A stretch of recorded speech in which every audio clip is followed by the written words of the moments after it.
जय परमेश्वर परमात्मा ने नम। किताब जगत गानी, पेज नंबर 245। तो फिर संसार ये कहने लगे कि देवताओं ने दिया है या फकीरों ने दिया है, सो दुनिया को भुलाने के लिए राक्षसी पाप की सीधाई चलाई है। सो सीधाई परमेश्वर के भुलाने के वास्ते संसार में बनियों ने जादू के जुल्म से चलाए। सो संसार के लोग सीधाई के भरोसे से परमेश्वर को भूले हुए और बनियों के राक्षसी पाप को परमेश्वर की कुदरत जानते हैं। यह पर्चा बनियों ने इस वास्ते चलाया कि दुनिया पर्चों के प्रताप से भूली हुई रहेगी तो हमारे राक्षसी पाप की पहचान किसी को भी नहीं होगी, तो हमारे राक्षसी पाप की शोभा संसार में बनी रहेगी।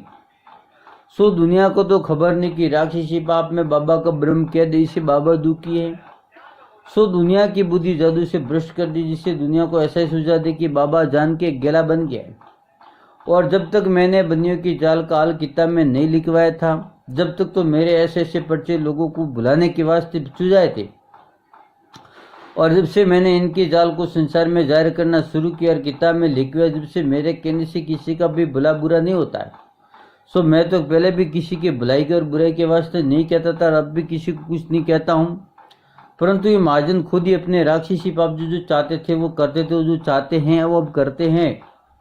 परंतु पेस्तर लोगों की नजरों में मुझको वचनशील चुदा देते थे और संसार के लोग मुझको कहते थे कि बाबा गैला बावला बना फिरता है और वचन सीधे। सो मैं तो ब्रह्मजाल में दुखी। सो मैं जादू से कहूँ कि जैसे रावण के पाप में शनिश्चर कैद था, उसी तरह से बनियों ने भी ब्रह्मजाल में मुझको कैद किया, जिससे मैं दुखी हूँ।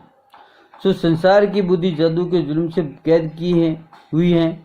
सो उनके क्या सुझाव की सिद्ध हो गया। इससे गैला होकर बहकाते मैं समझाऊं कि जैसा रावण का जाल था उसी तरह से इन बनियों का जाल फैल रहा। इस जाल को भी रावण की तरह चढ़ाओ तो सब कुबरो, क्योंकि तुम सीधाई के भरोसे से भूले हो।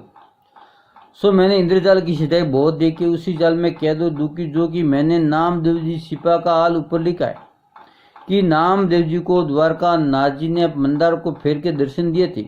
सो मंदिर तो जादू के जुल्म से फिरता है और कहते कि शिवागिर बाबा ने घोड़ा चोर मस्जिद दौड़े। सो उन्होंने नहीं भी दौड़े होगी तो भी ये पहले से ही संसार में कीचड़ चला दिए। सो अकल की कि जब हम कभी जादू से मस्जिद और मंदिर वगैरह फेरेंगे कि अगले करामाती थे, वैसे ही अब भी है। Page number 246। सो इस तरह से हमारे राक्षसी पाप की खबर किसी को भी नहीं पड़ेगी। सो बातें जो लिखी गई है जादू की, क्योंकि संसार में कहते कि कृष्ण महाराज ने अपना शरीर बढ़ा के कुल पृथ्वी के 2 कदम जमीन की। सो कृष्ण जी भी अपने मुआफिक आदमी थे। सो इतना लंबी शरीर किससे हो सकता कि जो आसमान से सर लगे, क्योंकि नाड़ ने जिस कदर आदमी की देह बने उतनी रहती है और आसमान से सर लगे इतनी लंबी देह किसी से भी नहीं होता है, होता तो जादू से। सो ये भी राक्षसी विद्या की शोभा है कि कृष्ण जी कोई जल थोड़ा ही थे। सो 4 महीना संसार में बरसते। सो दुनिया कृष्ण महाराज का बलराजा का किस्सा कहते हैं कि कृष्ण जी 8 महीने तो बलराजा के घर पर रहते और 4 महीना राजका जी घर रहते हो। जबकि राजका जी घर रहते जब 4 महीना में बरसता है, सो कृष्ण जी थोड़ा ही बरसते। ये तो सब राक्षसी विद्या की शोभा है, क्योंकि जब जल बरसता है जब जमीन माता पानी पीती है, क्योंकि पहले 12 मास पानी बरसता था जब जमीन माता महीने पानी पीती थी, जिससे जमीन माता शरीर महीने तक तर रहता था। और जबकि जमीन माता का आहार गड़ जाता और पेशाब के रास्ते और पाए खाने के रास्ते होकर निकल जाता तो जमीन माता को फिर भूख लगती, तो महीने के बाद फिर जमीन माता पानी पीती। सो जिस तरह से कि आदमी और वगैरह को प्यास लगती है और वो खाना दाना खाता और पानी वगैरह पीता और खाना वगैरह हजम होकर पाए खाने के और पेशाब के रास्ते से निकल जाता है और फिर भूख लगती है जब फिर खाना वगैरह खाता है, जिससे शरीर को दुख वगैरह नहीं पहुंचता है। तो उसी तरह जमीन माता भी पानी पी के आहार करती हैं, क्योंकि अपने मुआफिक जमीन माता का भी शरीर है।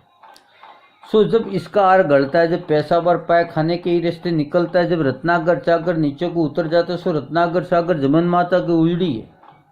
और जो कि 7 शायर कहते हैं वो जमीन माता के शरीर में उजड़ी के मिसाल सतपुड़ा। सो 7 पुड़ा जो उजड़ी के मुआफिक है और जमीन माता सदा जल का आहार करती है। और जिस तरह से कि आदमी और चौपाई पंखुड़ों के पेट में उजड़ी के पास सतपुड़ा की उजड़ी होती है, उसी तरह जमीन माता की उजड़ी के पास सतपुड़ा की उजड़ी होती है। और ये बनिए बेईमान जादू के जुल्म से जमीन माता को 8 महीने का रोग रखते हैं। जय परमेश्वर परमात्मा।